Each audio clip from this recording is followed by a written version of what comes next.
Le Real a gagné la Ligue des Champions. Où on se situe maintenant les Ballons d'Or? Qui est le favori du Ballon d'Or? Bellingham, Vinicius, Harry Kane, Mbappé, Messi, on ne sait pas. On ne sait pas. Moi je sais qui a le plus de chances de gagner ce futur Ballon d'Or, les gars. Alors si vous êtes curieux de savoir, je vous invite à rester. Mais avant, on va... Pour parler de Ballon d'Or, ça va pas comme ça. Donc...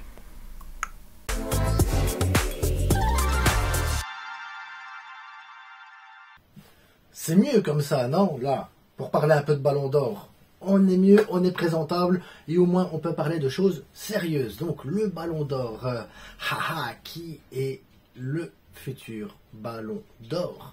Donc le Real Madrid a gagné sa finale de Ligue des Champions hier, ce qui fait que le Real Madrid a des joueurs qui sont mis en avant. Ce qui est tout à fait logique, quand le Barça a gagné les Ligues des Champions, c'était comme ça, voilà, c'est tout à fait logique. Là, si vous vous demandez où ça vient, la maison de Lys à Saint-Guilain, les gars, c'est eux qui m'ont habillé pour la vidéo, pour cette vidéo-ci. On en parlera en fin de vidéo, hein. On en parlera, parce que franchement, on en parlera. Donc, les prétendants, je vous avais mis un truc sur YouTube avec vos votes à vous. Donc, on remarque que Vinicius, Bellingham, Harry Kane sortent du lot. Après, le reste, c'est des mélanges, voilà, du Messi, du Cristiano, du Mbappé. Il y a tout ça qui se mélange entre eux.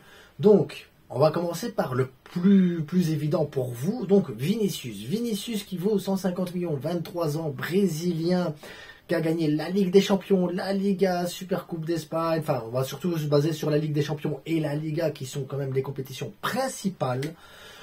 Et quelles sont ses performances, même si, voilà, parce que j'aimerais bien qu'on regarde aussi le côté performance, après le côté joueur, émotionnel, ce qu'il apporte. Donc, Ligue des Champions, Vinicius, c'est 6 buts, 5 passes décisives, 902 minutes. Ça veut dire qu'il a été décisif toutes les 82 minutes en Ligue des Champions. C'est une grosse performance. Très grosse performance. Et je pense, même si je dis pas de conneries, que c'est l'une des plus grosses performances des top joueurs que vous avez signalé. Moi, j'ai trouvé mieux. Mais après, voilà, on verra après. Moi, j'ai trouvé mieux que Vinicius. La Liga, pareil, 15 buts, 6 passes décisives, il est décisif toutes les 89 minutes. Bref, un bon joueur, grand joueur quand même, les gars. Vinicius, les dribbles, la percussion, l'apport et tout. On peut détester son caractère, comme moi, je ne supporte pas le caractère de Vinicius, mais on ne peut qu'admirer son talent balle au pied, parce qu'il est quand même talentueux. On peut pas... Ça serait être un footix de dire Vinicius, il est bon Vinicius. Maintenant, passons à Bellingham, votre choix numéro 2, 23%. Quand même une grosse différence entre les deux, les gars. Donc, 180 millions, 20 ans, anglais, il a tout pour réussir, il a tout pour gagner, il est jeune, il est fort, il est puissant quand même. En Ligue des Champions, il est décisif toutes les 110 minutes, donc voilà, un peu plus que Vinicius. C'est pas le même rôle sur le terrain non plus. Le gars, il est à la distribution, il est à la reprise, d'ailleurs ça se voit, 6 passes D, comme Vinicius finalement.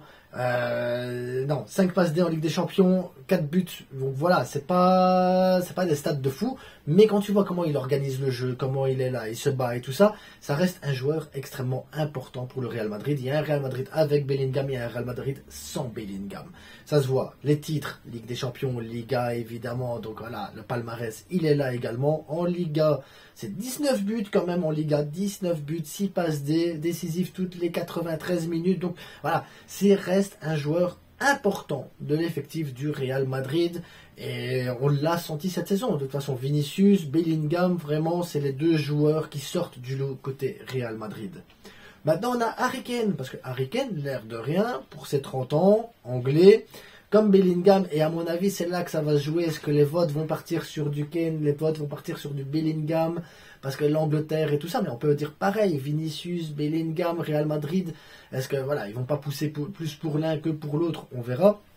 En attendant, Ligue des Champions, Kane c'est décisif toutes les 88 minutes, moins bien que Vinicius, moins bien que Bellingham, enfin mieux que Bellingham, mais moins bien que Vinicius, avec 8 buts, 4 passes décisives.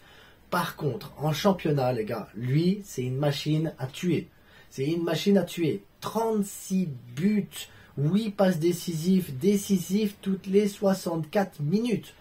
Un malade mental, le Harry Kane en championnat. Un malade mental. Mais, il n'y a pas de titre. ni la Ligue des Champions, ni la Bundesliga qui a été gagnée par le Bayern Leverkusen. Donc tu te dis qu'il est un peu tout seul dans son monde. Après, c'est pas la première fois, Messi l'a déjà gagné en n'ayant pas gagné spécialement de gros titres. Mais là, quand même, ça fait tâche parce qu'il n'y a vraiment rien. Et qu'à côté de ça, la concurrence, ça reste du Vinicius Bellingham qui on portait le Real Madrid. Après, il y a du Mbappé. Là, il n'était pas mis là-dessus, mais il y a du Mbappé. Mbappé, il vaut 180 millions. Il va gratuitement cette année au Real Madrid. Donc, belle affaire pour le Real Madrid. 25 ans, c'est l'année du Real, en fait, soyons clairs. 25 ans, il est français, donc ça aide aussi dans le truc, les Français et tout ça, dans le contour. En Ligue des Champions, c'est 8 buts. Pas de passes décisives. Et il est décisif toutes les 135 minutes. Ça veut dire que il fait pire que les autres en Ligue des Champions. Ah ça, quand tu tombes pas contre Châteauroux, contre Caen ou contre Nancy, c'est pas pareil. D'ailleurs, on va le voir, quand tu tombes contre ces équipes-là, il est décisif toutes les 65 minutes, le Mbappé. Avec 27 buts, 7 passes D. Voilà, c'est une excellente saison. Mais malgré tout, c'est pas mieux que Harry Kane en championnat. Donc ça veut dire que Mbappé n'est pas le meilleur en Ligue des Champions au niveau stats, et Mbappé n'est pas le meilleur en championnat si on prend les stats en championnat. Il y a derrière un Harry Kane qui l'écrase, et ensuite en Ligue des Champions tu as un Vinicius qui écrase Mbappé. Donc Mbappé, avec juste son titre de Ligue 1, ne rentre pas spécialement dans la course. Non. Par contre, et c'est là que c'est important, ouais, j'enlève, je serai plus à l'aise pour vous parler. Par contre, il y a un joueur qu'on n'a pas cité. Il y a un joueur que tout le monde ici a oublié. Les gens, mais qui en a oublié? Attends, Kane, Mbappé, Messi, non. Rossellou, les gars. Il n'y a personne ici qui en parle. Rossellou, personne n'en parle. Non, rien. Personne ne parle de Rossellou. Rossellou, en Liga, c'est 10 buts, 2 passes décisives. Ok, il est décisif toutes les 139 minutes. C'est moins bien que tous les autres. Mais en Ligue des Champions, et là les gars, attendez-vous à un truc de fou. En Ligue des Champions, le gars, il a été décisif toutes les 54 minutes. 54 minutes. Je ne sais pas si vous vous rendez compte de la dinguerie. Le gars, il vient d'une équipe de Division 2. Il est prêté au Real Madrid, décisif toutes les 54 minutes en Ligue des Champions. Et vous allez le remplacer par un Mbappé décisif toutes les 135 minutes. Est-ce qu'à un moment donné, on ne se pose pas la question Rossellou, les gars? Rossellou, Ballon d'Or. Est-ce que ça se pose pas là? Est-ce qu'on ne peut pas en parler? Parce que là, vraiment, il y a un truc. Là, maintenant, vous allez me dire, ouais, mais non, déconne pas à la frite. On est d'accord. Vinicius, premier. Mais, on a l'Euro qui arrive. Donc là, actuellement, on se dit, ouais, mais c'est vrai, il y a l'Euro, il y a la Copa América, qu'est-ce qui va se passer? Il y a les outsiders, les gars. Imaginez, l'Espagne gagne l'Euro avec des buts de Rossellou.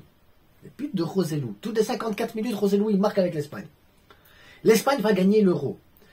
Tu as Rossellou, Ballon d'Or. Vinicius deuxième, Bellingham, Harry Kane, Mbappé.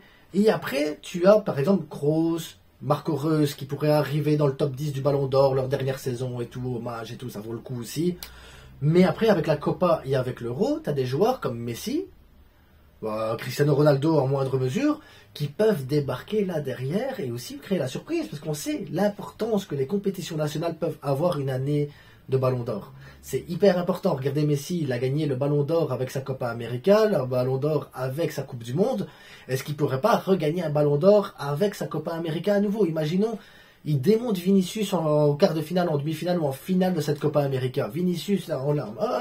Non comprendo lo que pasa. Et derrière là, Messi, tac. Rossellou derrière va gagner aussi de son côté. Ça fait énormément. Et c'est pareil pour Bellingham. L'Angleterre va gagner. Donc, à mon avis, actuellement, on est sur un truc où c'est serré. Entre Vinicius et Bellingham, c'est serré. Soyons clairs, là, pour le moment, il est là, le combat.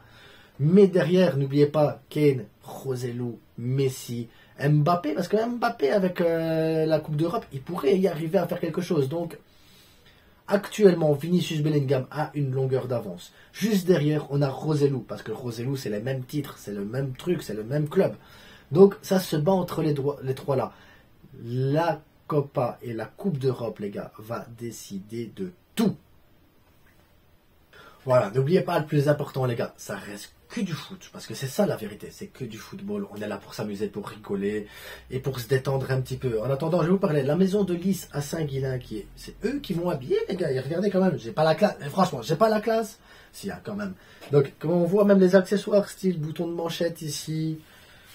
Ici, on a la veste avec la petite chaînette. La petite chaînette ici, ça fait le petit détail, je vous jure. La petite fleur de lys, voilà. Donc je tiens à remercier la maison de Lys à Saint-Guilain pour les réductions et tout ça, les cadeaux que j'ai reçus. N'hésitez pas, je vais mettre leur Instagram en vidéo. Je vais mettre l'Instagram en dessous de la vidéo en description. Ils ont un super truc. Les prix sont très très très abordables, les gars. Franchement, c'est une dinguerie. Et vous allez chez Célio, chez Brice ou je sais pas quoi. C'est moins cher là. C'est moins cher, les gars. Et la qualité.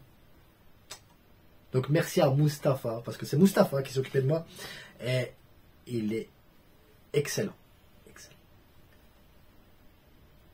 Donc abonnez-vous, likez, partagez, n'hésitez pas les gars. Et on se retrouve incessamment sous peu pour une prochaine vidéo. Le Barça a-t-il tant de retard sur le Real Madrid? On va analyser ça. Ça c'est la prochaine qui va venir.